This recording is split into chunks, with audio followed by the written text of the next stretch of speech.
নমস্কাৰ, NS enterprise YouTube চেনেললৈ স্বাগতম।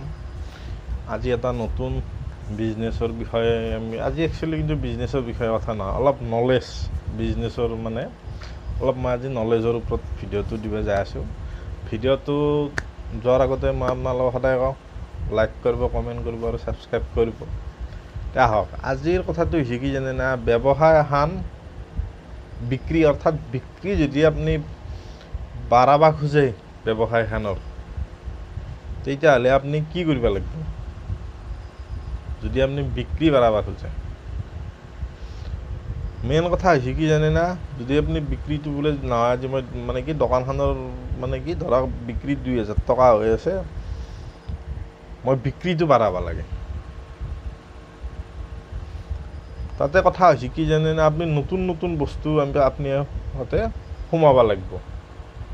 আপুনি ধৰক এখন গেলামাল দোকান দি আছে, গেলামাল দোকানখনত আপুনি চাউল ৰাখি আছে, দালি ৰাখি আছে। মই সৰুকৈ ক'ব গৈছোঁ, বেছি ডাঙৰকৈ মই ক'ব জনাই। চাউল ৰাখি আছে, দালি ৰাখি আছে, তাতে আপুনি ধৰক চিপছ অলপ ৰাখি আছে। তাৰে লগত আৰু আপুনি এক্সট্ৰা বস্তু সোমোৱাৰ কাৰণে চেষ্টা কৰিব লাগিব। এক্সট্ৰা কিছুমান যোনগিলাখান বস্তু ধৰক কি জানে না, খুব দৰকাৰ আৰু মানুহৰ সেনাহান বস্তু কি ৰখাৰ কাৰণে আপুনি চেষ্টা কৰিব লাগিব। যেনে আজিকালি হৈ গ'ল ঠাণ্ডা, গৰমৰ দিনত ফ্ৰিজ এটা ৰাখি পেলাই আপুনি ঠাণ্ডাটো ৰাখিব পাৰে, বিক্ৰীটো ভাল হয়। তাৰে লগত আপুনি ৰিচাৰ্জটো ৰাখিব পাৰে। ৰিচাৰ্জটো আজিকালি লাভ কম কিন্তু ৰিচাৰ্জৰ লগত আপোনাৰ সুবিধা আছে কিছুমান। এটা মানুহ কিন্তু আপোনাৰ তাকে অকল ৰিচাৰ্জটো কি জানে না ভৰাব নাই, ৰিচাৰ্জৰ লগত আপোনাৰ তাতে বেলেগ বস্তু আপোনাৰ তাতে আৰু দুটা বস্তু ধৰক ৰিচাৰ্জটো ভৰাব আহিল, তাৰে লগত বিস্কুট এক পেকেট নিলাক, তাৰে লগত ধৰক গুটখা এক পেকেট নিলাক, বা চাধা এক পেকেট নিলাক, বা চিপছ এক পেকেট নিলাক, বা চকলেট দুটা নিলাক। ৰিচাৰ্জটোৰ কিন্তু সেনাহান কিছুমান কিন্তু লাভ থাকে, যিটো ৰিচাৰ্জ যদি কৰে। কিছুমানে কয় ৰিচাৰ্জত লাভ নাই, নভৰাওঁ, সেইটো কথা নহয়।